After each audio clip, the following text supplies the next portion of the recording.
Water supply, sanitation and hygiene, by its nature, requires collaborative action. It's not a sector that a single entity or institution alone can plan and implement it. It requires a collective action, a collaborative approach. So aiming to that, we have organized this 3 days learning event by inviting like-minded organizations from Asia, from Africa, and also collaborators from Ethiopia to learn and also to share their experiences from one another. I've seen, and this is exciting for me, I've seen a lot of collective action happening in countries, especially even the country that I come from, Malawi. We actually worked together jointly and assessed our sector system strength. And based on that report, we're able to look at the weak areas where we would want to do some work together, jointly together. And this is being repeated in many other countries where Agenda for Change is working. Previously, you would only maybe have a few people, a few organizations that are actually working on system strengthening.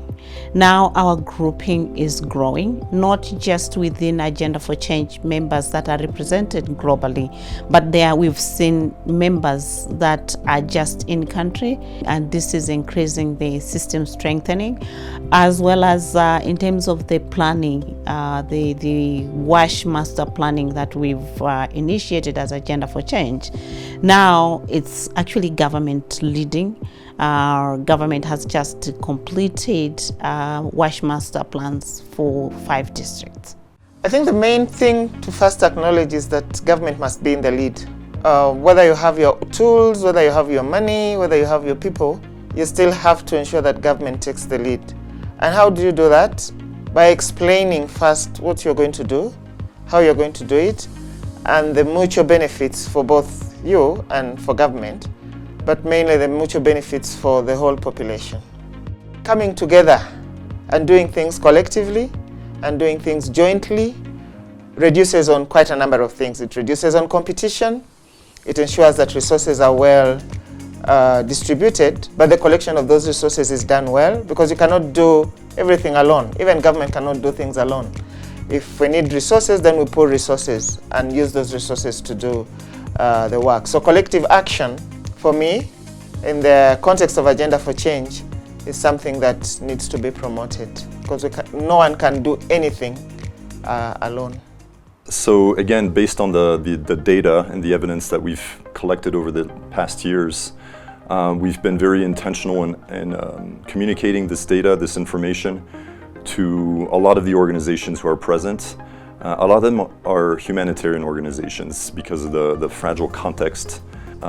We sit with them on a regular basis in meetings, in WASH cluster meetings, where we provide insights and opportunities for them to get involved in participating in this long-term plan. And organizations have been appreciating this since the Central African Republic tends to be a country with low levels of information and data.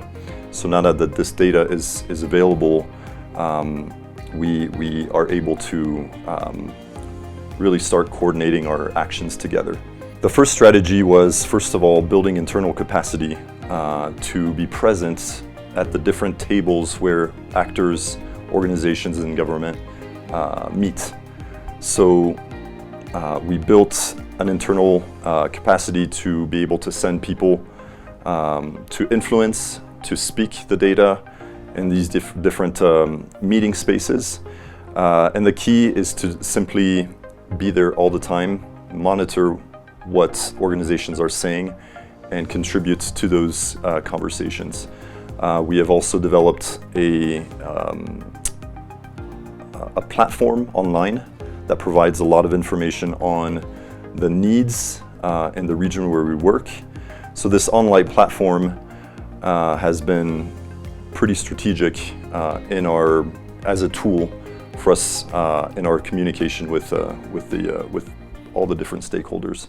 Multi-stakeholder collaboration among the government actor, private sector, and also civil society, including the right-based organization like the representative from the women and also from the most marginalized people. They come to work together to perform the role and responsibility to try water and sanitation in Cambodia context. We need to continue strengthen the WASH system thinking and also the WASH sector building block assessment approach that can support the government and also the other sector actor to apply the sector building block assessment to inform the context assessment and also create the corrective action to address to the need of the people and also contribute to reach the universal access and sustainable development goal in Cambodia and also at the global level. Well, as a country, we have a really nice policy, we have a nice strategy. There is also a sector-wide OneWASH national program document, which is a sector-wide, which encompasses and also which engages different actors, ranging from community, government, from like district level to national level, and also development partners like NGOs and donors. The roadmap is a guidance for all these actors toward the same goal. We are in the second phase of OneWASH national program, and still we are going to revise and update it based on different learnings we have gained from different phases. The good practice we are learning from each other. We are sharing our experience to others, others are bringing their experience to us.